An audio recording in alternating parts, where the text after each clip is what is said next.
to you. So today I'm going to speak to you about Cairn Design Toolkit, which is the evolution of our design and efficiency brings.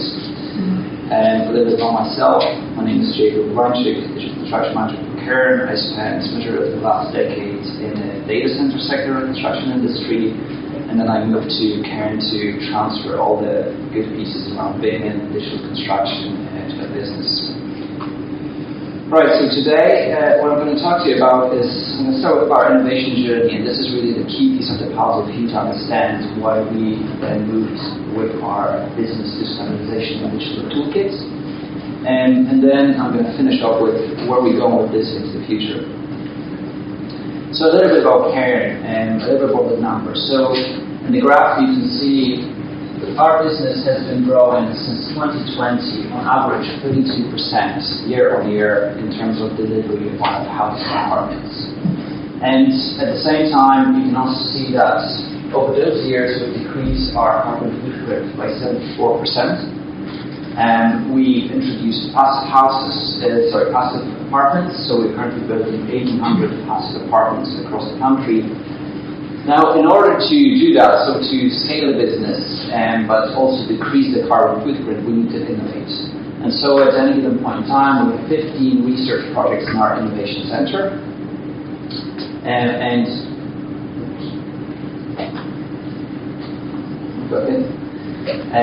our design toolkits, and in the future digital design toolkits, brings 25% efficiency into our designs. Right. Okay. So, in order to grow the business like this, and in order to scale and build faster and more efficient, we need to innovate.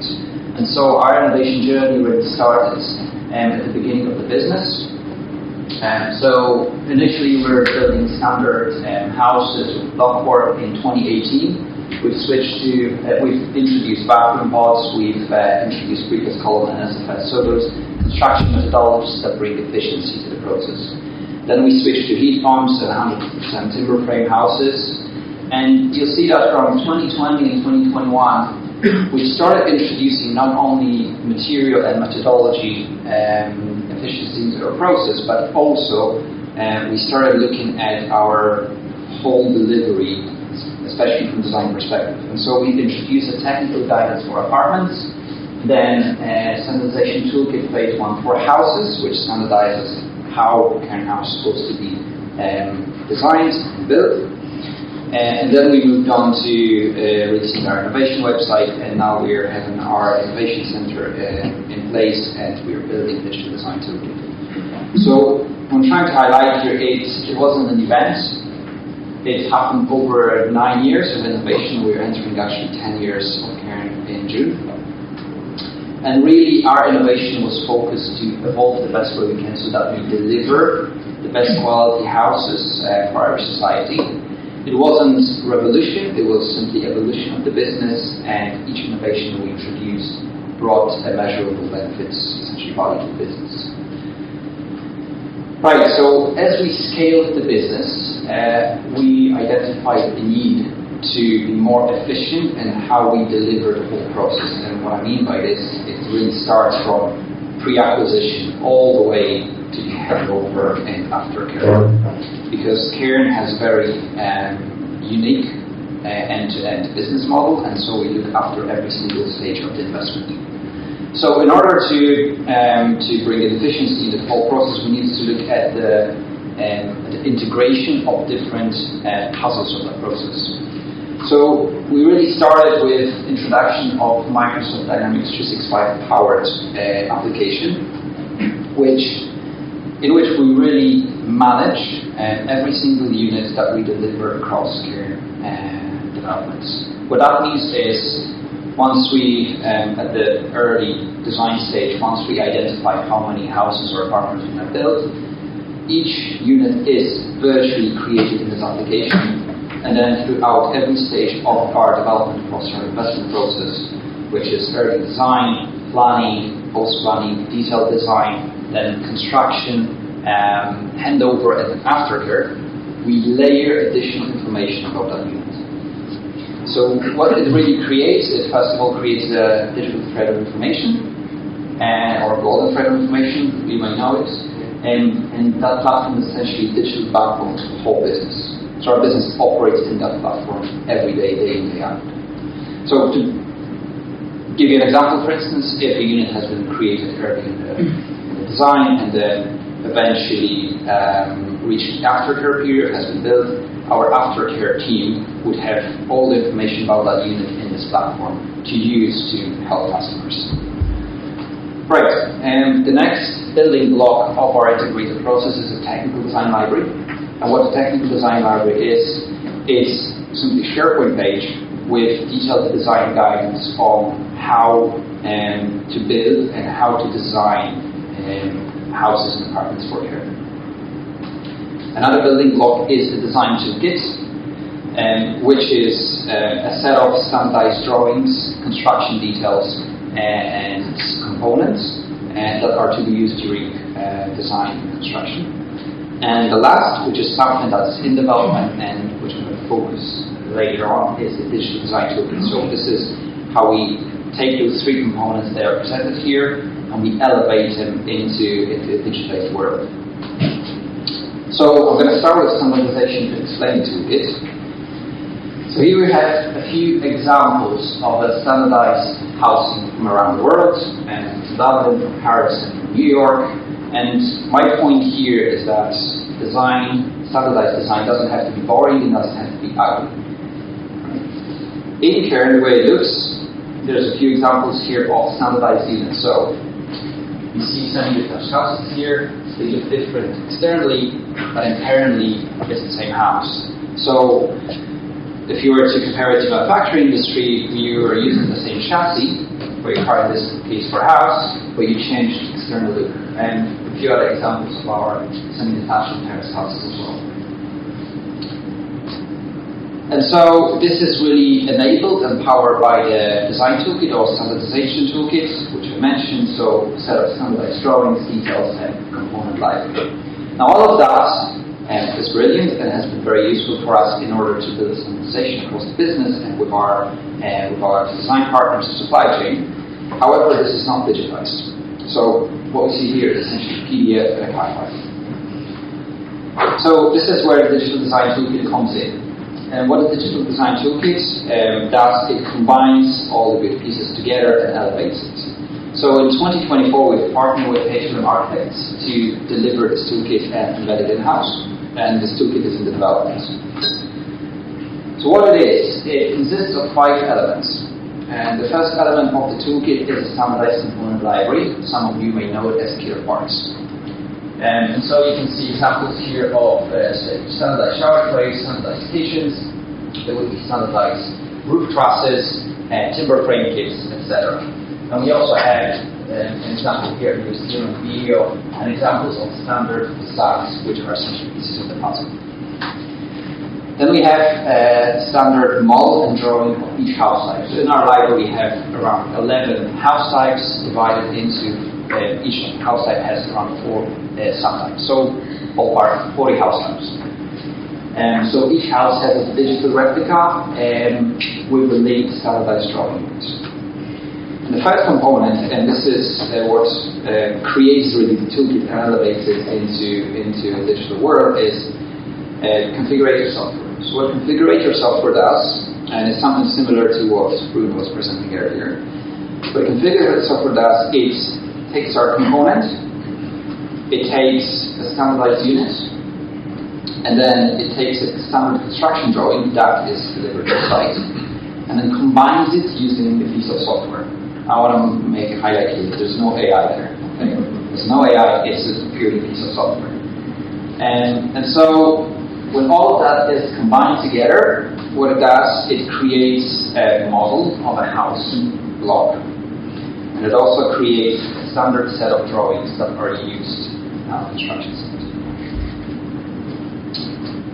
Right, so I'm just going to show a video so you can see how it works in action.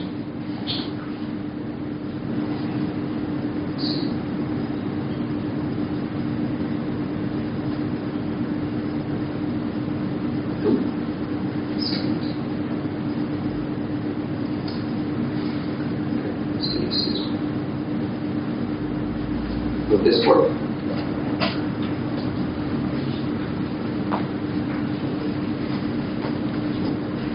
Just when I go over and play, this comes up.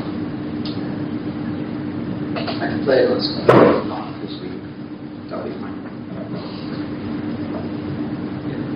Right.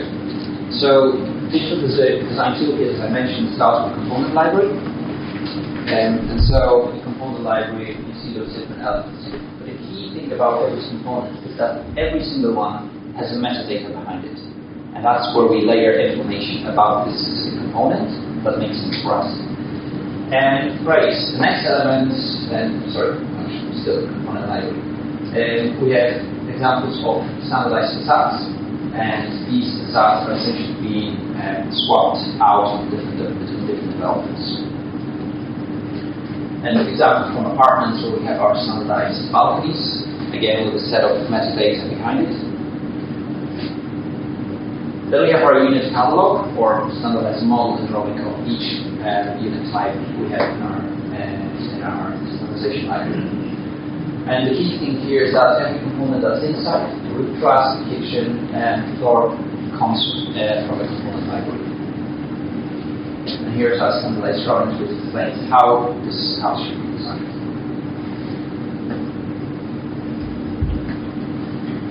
Right, the third thing, this is where the magic happens, the block configurator. So in that right corner, you can see there is the configurator software. And that software, combined with Revit, allows us to configure the block.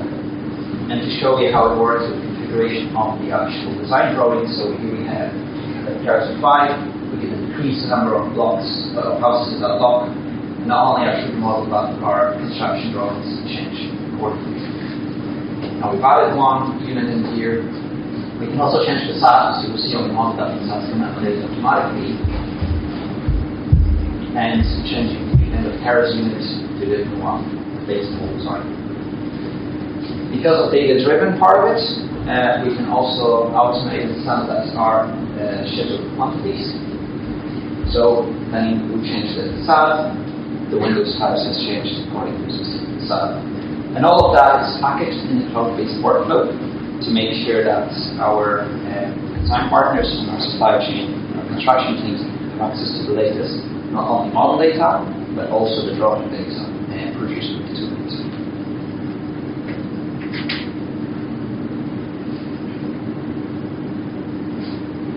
So that's the Toolkit in action. Right.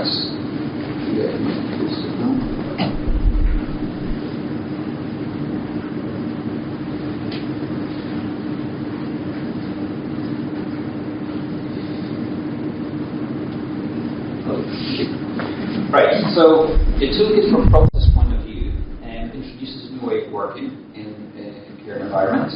So it really replaces the old process. The old process is we have our brief with our 2D design library that's issued to our design partners. Then on a few different projects, the same house is pretty much designed from scratch, which is very inefficient. And we found that very often we encounter a lot of common mistakes, which have detrimental effect down the street. So if something is changed in, let's say, the sub-chassis of the house, making it non-standard chassis, it can cause problems with the BOQs, with orders, and so forth. And so we are eliminating those negative downstream impacts. You know time? Right, and obviously, because we, on 5 different projects, we would redesign the exact same house. It's a very inefficient way of working, and it's very resource heavy.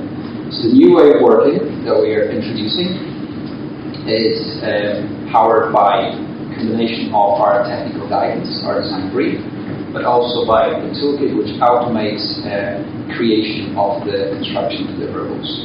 So what we're trying to achieve here is create that common standard and consistency across what is being delivered to our sites.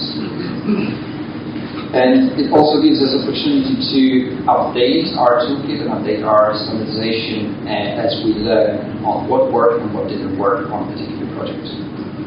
So in terms of key efficiencies, to show an example, so these are 4 drawings produced by our design partners MCOR, BBA, MOLA, and CW Ryan. And we've seen these drawings is sufficient amount of information, and they're perfect, sufficient amount of information to build a house. It's no issue. However, the key thing here is that each of these drawings presents the exact same house, but it's presented in a totally different way. And so what a toolkit really does, it picks the best practices from all these drawings and then combines them together to deliver a standard drawing that is released at every current site that feels exactly the same. And a few examples of other drawings, so floor plans, elevation sections, and so on. Right, now the key thing here is that the toolkit doesn't really automate everything, right? So what it does, it automates the most repetitive activities. Okay, something that this is an easy means of attention. So the 80% of our repetitive activities are really digitized, automated, and professionalized. There is, however, the 20% of the site-specific design that is the most valuable to us, which really is going to, through that site-specific design, we decide how the development is actually going to look like, how it's going to feel like people are going to live there. And so with the toolkit, this is where we want to shift our design partners to work with. And so what we really do in this, to summarize, so we want to create a culture of disciplined design where we limit uncontrolled changes to limit essentially those changes that cause negative downstream effects. We want to change only a piece of the puzzle rather than reinventing the wheel. So instead of redrawing the same house over and over, let's just use the baseline design for it and replace what makes sense to replace. For instance, a facade or certain components inside. And we also want to centralize the design governance and put a future integration with other business functions. So if you just heard back to Dynamics 365 that I mentioned earlier, we want to make sure that our standardization library and the toolkit integrates with that solution. And I think there's a bit missing at the bottom here.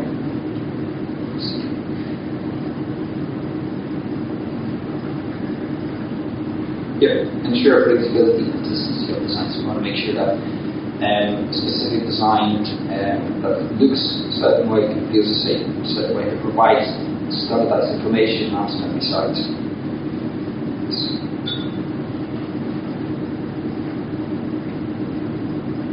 Right, so in terms of implementation, it really is a streamlined design process.